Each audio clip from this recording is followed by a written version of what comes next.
జగిత్యాల జిల్లా మేటపల్లిలోని 63వ జాతీయ రహదారిపై పలు గ్రామాల రైతులు రోడ్డుపై బైఠాయించి ఆందోళన నిర్వహించారు.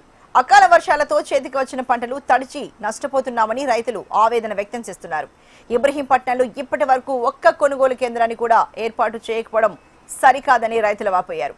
వెంటనే మొక్కజొన్న కొనుగోలు కేంద్రాలను ఏర్పాటు చేసి తమను ఆదుకోవాలని డిమాండ్ చేశారు.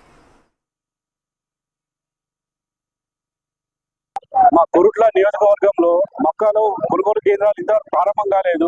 మొక్కలు కోతలు కోసి దాదాపు నెల రోజులు కావస్తుంది. కోసిన వాటికి ఇప్పటి వరకు కేంద్రాలు ఏర్పాటు చేయలేదు. ఒకే ఒక వేదిక వద్ద ఏర్పాటు చేసారు. దానికి కూడా మద్దతు ధర 2400 పైచిలుకుంటే దాన్ని కేవలం 1750కి కొంటామని దళారులు అంటున్నారు. మా రైతుల కోసం మా కోసం మా మండలకి ప్రతి మండల కేంద్రంలో 2 సెంటర్లు ఏర్పాటు చేసి మాకు మొక్కలు మద్దతు ధరకు కొనుగోలు చేయాలని మేము ఎన్నోసార్లు కలెక్టర్ గారికి, ఆర్డీఓ గారికి, ప్రతి అధికారికి విన్నవించినా కానీ వాళ్ళు ఏం చర్యలు తీసుకుంటారు. కాబట్టి ఈ రోజు మా రైతులందరూ కలిసి ఈ రోజు నిరసన తెలుపుదామని వచ్చినాం. ఈ నిరసన చూసిన తర్వాత అయినా కొనుగోలు కేంద్రాలు ఏర్పాటు చేసి మరి మా రైతులకు మద్దతు ధర ఇవ్వాలని ప్రకటించాలని మేము కోరుతున్నాం.